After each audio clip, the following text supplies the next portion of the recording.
যেটা হচ্ছে বাংলাদেশে যে কোনো ডেভেলপমেন্টে সরকার এগিয়ে আসছে, এটা গেল। পরিবেশ অধিদপ্তর সোফার আমি যতটুকু জানি, পরিবেশ অধিদপ্তর এখন কিন্তু আগের চেয়ে অনেক ডাইনামিক, আগের চেয়ে অনেক কনসার্ন। পরিবেশ অধিদপ্তরের সাথে রিসেন্টলি আমার কথা হয়েছে এবং আমি আমার প্রপোজাল দিয়েছি। কি প্রপোজাল? আমি যেটা দেখে আসছি, আমি কনসালটেন্সি করছি হচ্ছে সাউন্ড প্ল্যান জার্মানি একটা কোম্পানি সাউন্ড প্ল্যান। তারা কিন্তু ওয়ার্ল্ড ওয়াইড, তো ওয়ার্ল্ড ওয়াইড তাদের মার্কেট শেয়ার অনেক বেশি। তারা ওয়ার্ল্ড ওয়াইড নয়েজ ম্যাপিং করছে, পুরো জার্মানির নয়েজ ম্যাপিং করা আছে। পরিবেশ অধিদপ্তরকে আমি প্রপোজালটা দিয়েছি পুরো বাংলাদেশের, হয়তো সিটি ওয়াইজ ডিস্ট্রিক্ট ওয়াইজ আস্তে আস্তে পুরো বাংলাদেশের নয়েজ ম্যাপিংটা করে ফেলা। নয়েজ ম্যাপিং করলে আসলে আমাদের এখনকার কন্ডিশন কী সেটা বোঝা যাবে। নয়েজ ম্যাপিং করার পর যদি বুঝতে পারি যে কোথায় সোর্স আর কোথায় intensity of noise is there, যদি বের করতে পারি, আমি কিন্তু ইজিলি আমার টেকনোলজি দিয়ে, আমার state of the art instrument দিয়ে আমি কিন্তু নয়েজ সেপারেশন করে ফেলতে পারছি। আমি একটু জানতে চাইবো সেটা কিভাবে।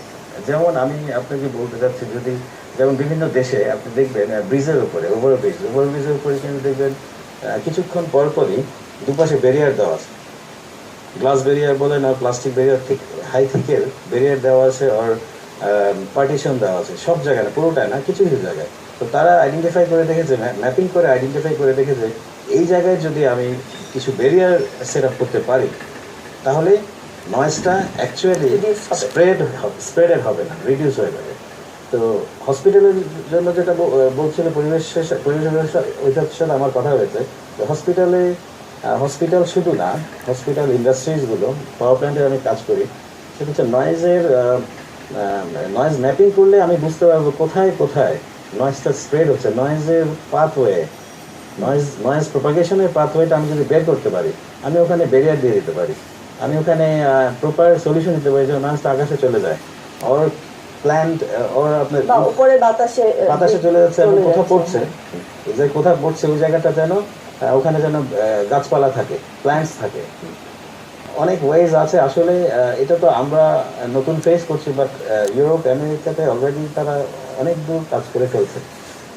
নিশ্চয়ই হয়তো সেটা সম্ভব, কিন্তু এত বিচ্ছিন্ন ভাবে আসলে স্থাপত্যগুলো গড়ে উঠেছে, সেই ক্ষেত্রে আদৌ সম্ভব কিনা।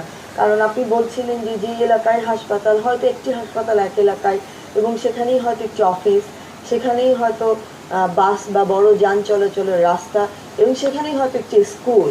এরকম চিত্র কিন্তু ঢাকা, বিশেষ করে ঢাকা, অন্যান্য শহরগুলোতেও আছে, কিন্তু বিশেষ করে ঢাকা রাজধানীতে কিন্তু আমরা সারাক্ষণই দেখতে পাই। কিছু দূর পর পরে হসপিটাল, তার পাশেই হয়তো একটি স্কুল, তার পাশেই হয়তো একটি বাজার, এরকম নানান কিছু আসলে একেবারে মিশেল, যাকে বলা যায় মিশেল হয়ে গড়ে উঠেছে। সেক্ষেত্রে কি আদৌ এই টেকনোলজি কাজ করবে কিনা আমরা জানবো। আমাদের সাথে দর্শক আছেন, কি জানতে চাইছেন দেখি। হ্যালো, শুভ সকাল, নাম বলে প্রশ্ন করুন। ওয়ালাইকুম আসসালাম, জি বলুন। আমাদের যেদিকে হাইড্রোলিক কারেন্ট যে প্রচলিত আছে, এটা তো আসলে আমাদের বাংলাদেশে তৈরি হয় না, এটা হচ্ছে বিদেশ থেকে আসে।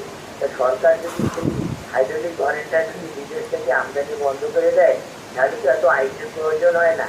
পাশাপাশি এই যে হাইড্রোলিক কারেন্টের জন্য এত মা বোন ছেলে মেয়েদের যে এত সমস্যা হচ্ছে, এদিকে সরকারের নজর দেওয়া উচিত, এবং আমরা বাজারে যে হরেনগুলো বিক্রি হয় সেগুলো কীভাবে আমরা চিহ্নিত করবো যে কোনটা হাইড্রোলিক করেন আর কোনটা হাইড্রোলিক করেন না। এটি হচ্ছে আমার প্রশ্ন। আমি খুলনা থেকে বলছি, আমার নাম শেখ মোহাম্মদ তোয়ারে হোসেন। অনেক ধন্যবাদ।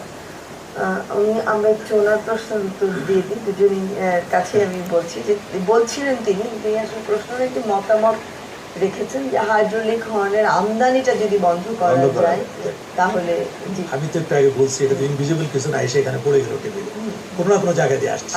আমদানি কিন্তু এটা নিষিদ্ধ হওয়ার কথা, এটা কিন্তু নিষিদ্ধ, তাহলে তো আমদানি হচ্ছে না মানে প্রপারলি, এখন বৈধভাবে, তাহলে অবৈধভাবে আসছে, তাহলে সেখানে কেন আমরা দেখি সেখানে, এবং সেটা বিক্রি হচ্ছে বাংলা মোটরে বেশিরভাগ। একটা কথার কথা, আমি একটা উদাহরণ দিলাম, আমাদের সামনে, তাহলে সেখানে কেন অভিযান চালাচ্ছি?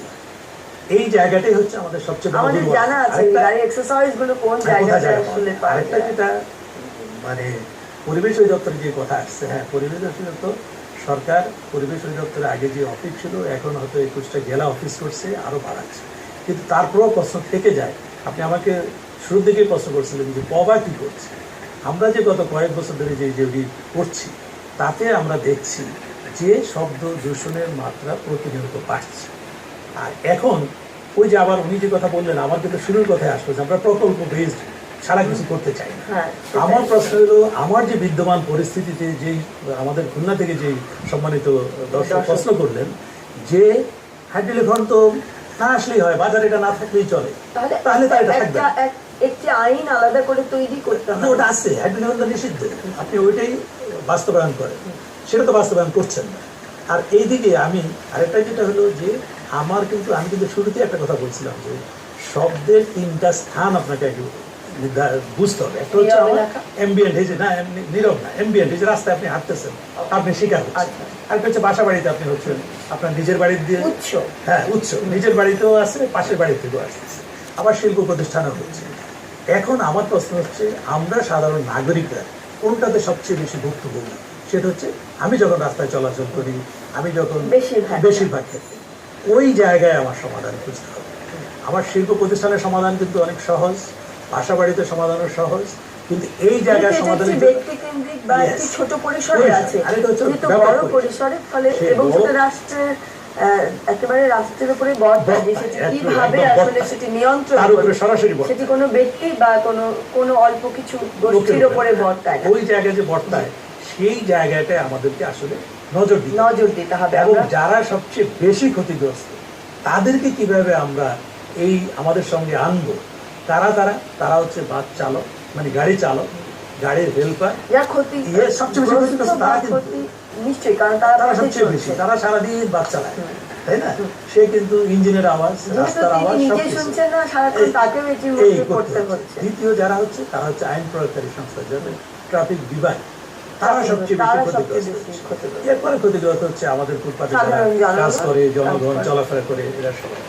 আমার বক্তব্য হচ্ছে বিদ্যমান যে আইন আছে সেই আইন কঠোরভাবে প্রয়োগ করা, এবং এর দায়িত্বটা নিতে হবে পরিবেশ অধিদপ্তরকে, যেহেতু আইনটা পরিবেশ সংরক্ষণ আইনের অধীনেই বিধিমালাটা করা হয়েছে। আমাদেরকে যারা এখানে আমার স্টেক হোল্ডার, তাদেরকে তারা সঙ্গে আনবে। আমি যদি দেখি, আপনি যদি এখন থেকে আরো 5 বছর, 10 বছর, 15 বছর আগের কথা দেখেন, আগে যে পরিমাণে আপনার এই শব্দ দূষণের নিয়ন্ত্রণের জন্য যে পরিমাণ মোবাইল কোর্ট বা যেরকম রাস্তায় তৎপর ছিল পরিবেশ অধিদপ্তর, আইন প্রয়োগকারী সংস্থা এবং বিআরটি, আজকাল কিন্তু আমরা সেটি নেই। তার মানে হচ্ছে আমরা প্রয়োগের জায়গা থেকে দূরে সরেছি। আমরা আলোচনা করবো আর আমাদের একটা বিরতির পাশে দর্শক নির্বাচনের ছোট্ট বিরতি।